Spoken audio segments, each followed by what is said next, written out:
pra me alcançar. Louvado seja o nosso Senhor Jesus Cristo, para sempre seja louvado. Bom dia, meu irmão, minha irmã, a paz de Jesus, o amor da Virgem Maria. Tessalonicenses capítulo 1, versículos de 1 a 10. Tema: apesar das tribulações, viver a alegria do Espírito. Eu sou João Batista e é com muita alegria, com muito amor que venho até você nesse dia de hoje trazer essa mensagem de esperança. Vamos refletir hoje a primeira carta de Paulo aos Tessalonicenses, capítulo 1, de 1 a 10. Eu escolhi esse tema e eu espero que ele faça nos refletir bastante nesse dia de hoje. Paulo, Silvano e Timóteo, a igreja dos Tessalonicenses, reunida em Deus Pai e no Senhor Jesus Cristo, a vós, graça e paz. Não cessamos de dar graças a Deus por vós, por todos vós, e de lembrar-vos em nossas orações. Com efeito, diante de Deus nosso Pai, pensamos continuamente nas obras da vossa fé, nos sacrifícios da vossa caridade e na firmeza da vossa esperança em nosso Senhor Jesus Cristo, sob o olhar de Deus nosso Pai. Sabemos, irmãos amados de Deus, que sois eleitos.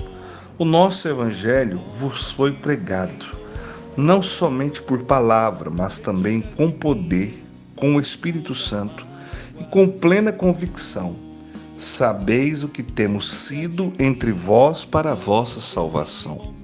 E vós vos fizestes imitadores nossos e do Senhor, ao receberdes a palavra de Deus, a palavra, apesar das muitas tribulações, com a alegria do Espírito Santo, de sorte que vos tornastes modelo para todos os fiéis da Macedônia e da Acaia.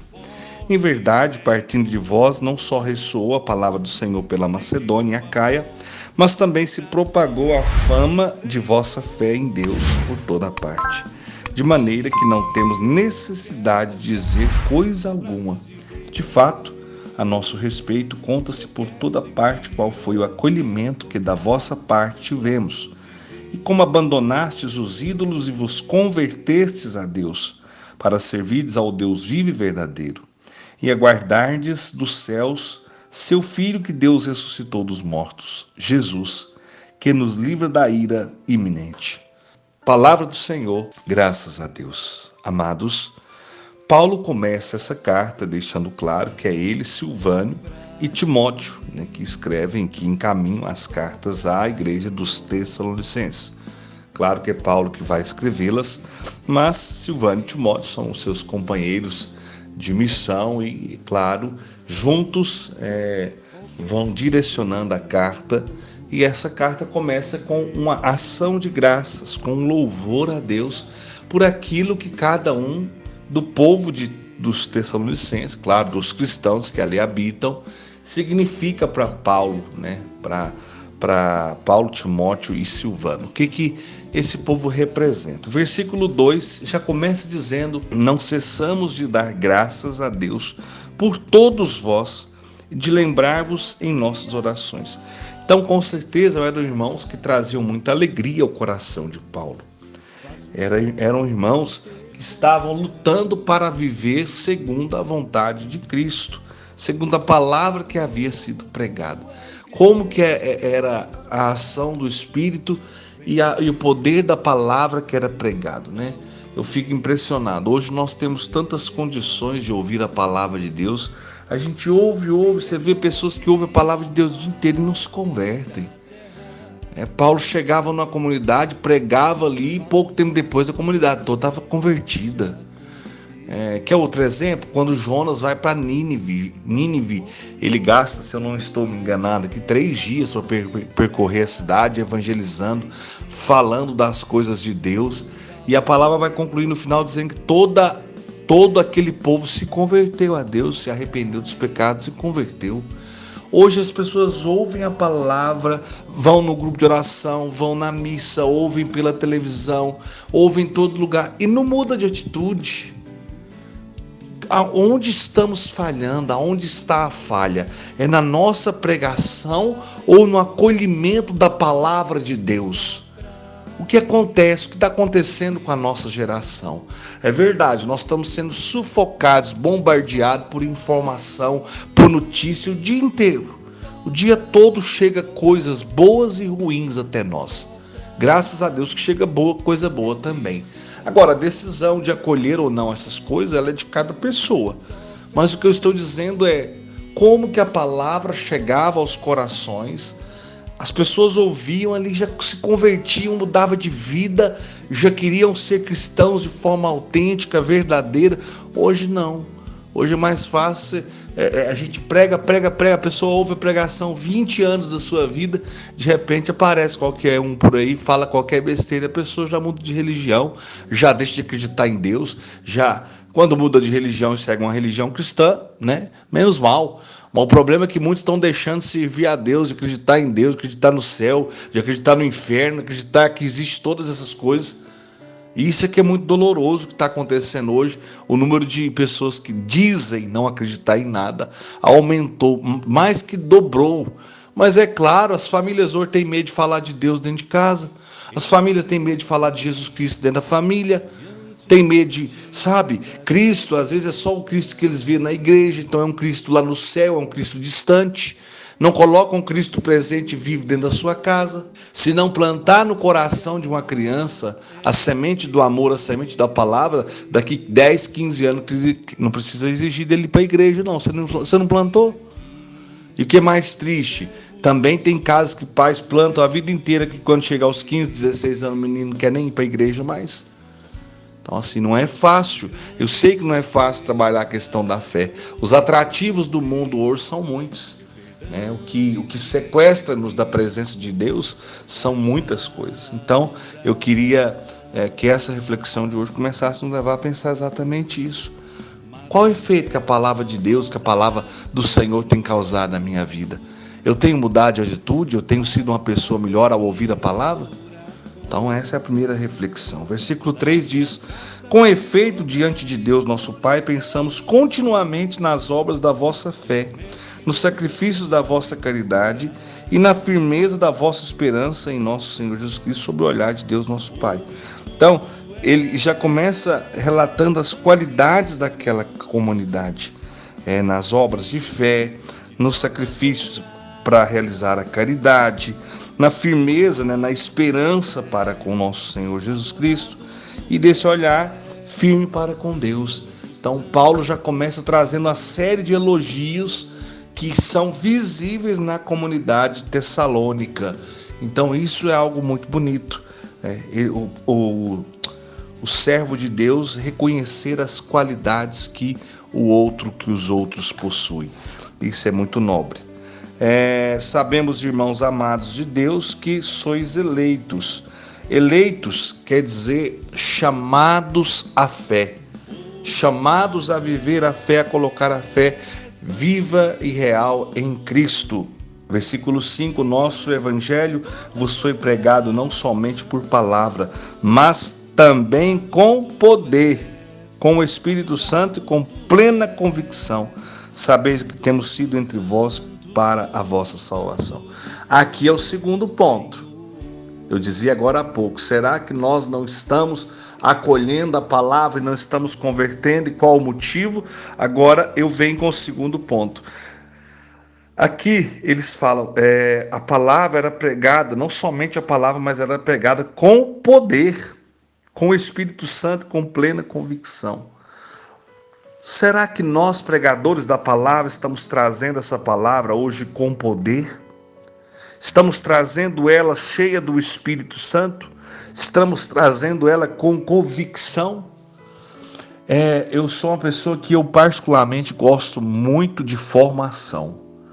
E eu vejo irmãos de caminhada que já estão aí eu tenho mais de 20 anos que eu já estou na caminhada, graças a Deus. Mas esses 20 anos não contam se eu tiver parado no tempo. Então não adianta nada ter muito. Eu tenho 40 anos de pregação. Aí você pega a palavra, arruma debaixo do bolso, vai lá e prega sem nem preparar. Então assim, nós precisamos rever o nosso conceito de servos, de missionário. Nós não podemos pegar a palavra da mesma forma que eu pregava 20 anos atrás. Eu não prego assim. Graças a Deus, naquele tempo foi importante eu pregar daquele jeito. Agora hoje eu prego estudando a palavra, meditando a palavra, rezando. A primeira coisa que eu peço antes de ler, antes de colocar essa palavra para ser gravada, essa mensagem é: vem Espírito Santo, que eu não pregue segundo a minha vontade, mas que eu pregue a palavra segundo aquilo que tu queres que eu pregue, segundo aquilo que as pessoas precisam ouvir. Não o que eu quero falar, mas o que as pessoas hoje precisam ouvir. Então a palavra tem que ser pregada com clareza, com poder e com convicção da presença do Espírito. Porque senão, meus irmãos, a palavra não vai surtir efeito. Hoje nós temos visto, às vezes a gente vai ouvir pregações, a pessoa prega mais ela do que Cristo.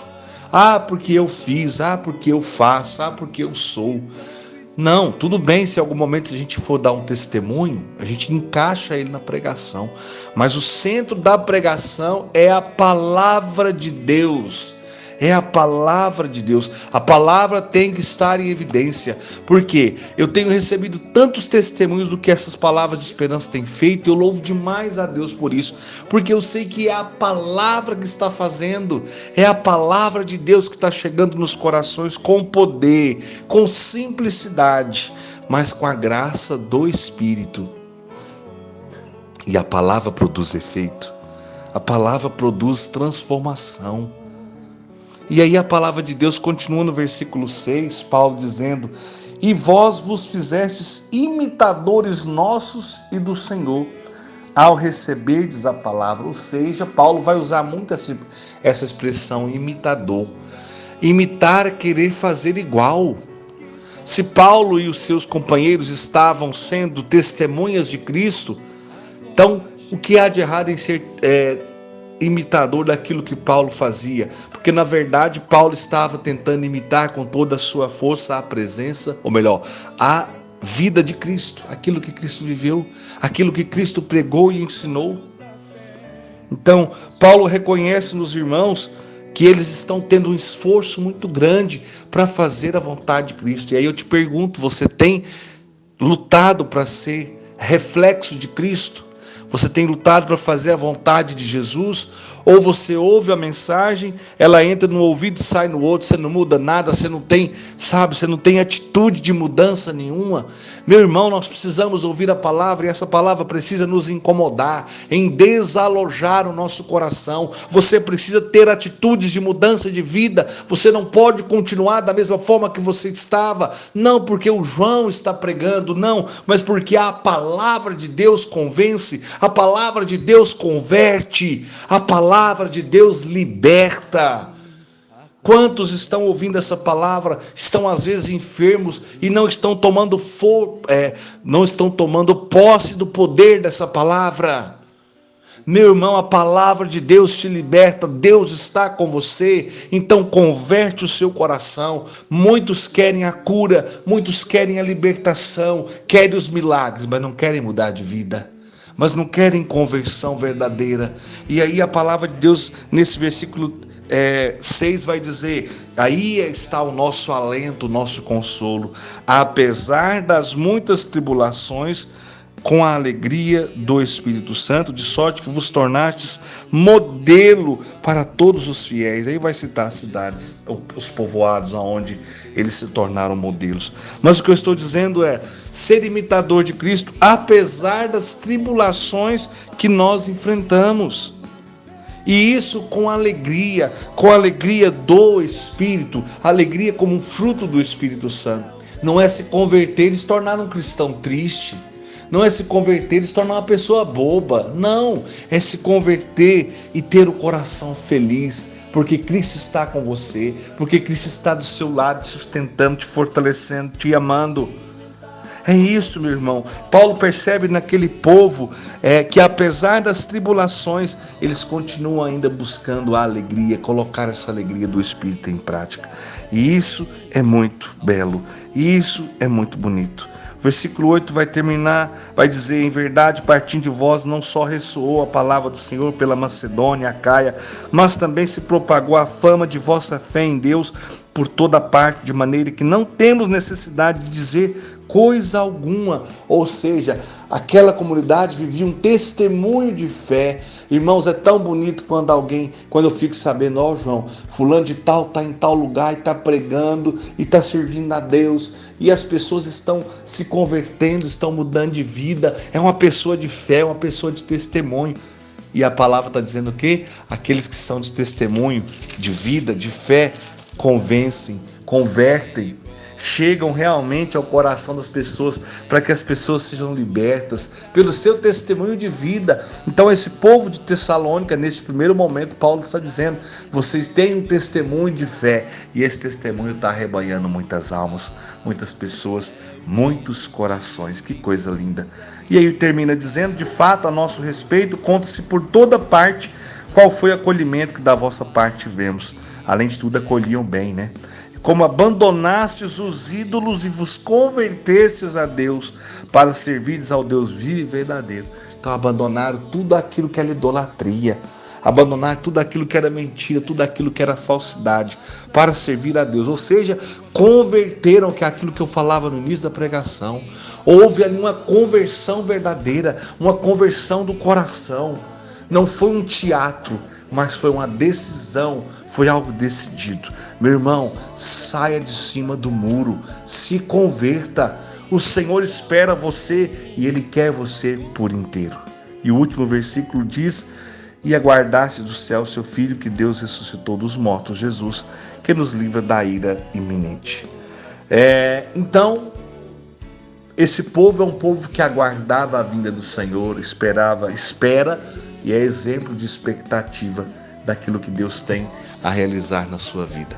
Que coisa mais linda, que palavra que começa já nos fazer refletir sobre conversão, sobre como a palavra de Deus tem sido acolhida por nós, como ela tem sido pregada por nós. Nós temos sido testemunhos de fé, nós temos aguardado com fé a vinda do Senhor, nós temos abandonado os ídolos, os pecados que nós até hoje vivíamos. Como está sendo a maturidade da nossa fé? Essa é a pergunta final. Como está sendo a vivência da nossa fé? Como nós temos vivido na presença de Deus e na presença dos irmãos a fé que dizemos ter em Cristo Jesus. Senhor nosso Deus, nos colocamos diante da vossa presença neste dia de hoje e te peço humildemente, em meu favor e em favor de cada irmão, dai-nos a graça de uma conversão verdadeira, de um amor verdadeiro a vós, de um desejo, de uma alegria constante na vossa presença, apesar das tribulações. Que o Senhor nos conceda a graça de, pela ação do Espírito Santo, buscarmos de forma fiel a conversão do coração, e que a partir da nossa conversão, da vivência da nossa fé, todos os corações à nossa volta desejem também encontrar-se com o Senhor. Glória ao Pai, ao Filho e ao Espírito Santo, como era no princípio, agora e sempre. Amém. Louvado seja o nosso Senhor Jesus Cristo, para sempre seja louvado. Em nome do Pai, do Filho e do Espírito Santo. Amém. Bom dia a todos, sede santos como Deus é santo. Pois só tu tens, Senhor, palavras de esperança, teu amor, Senhor, e tua graça me alcança.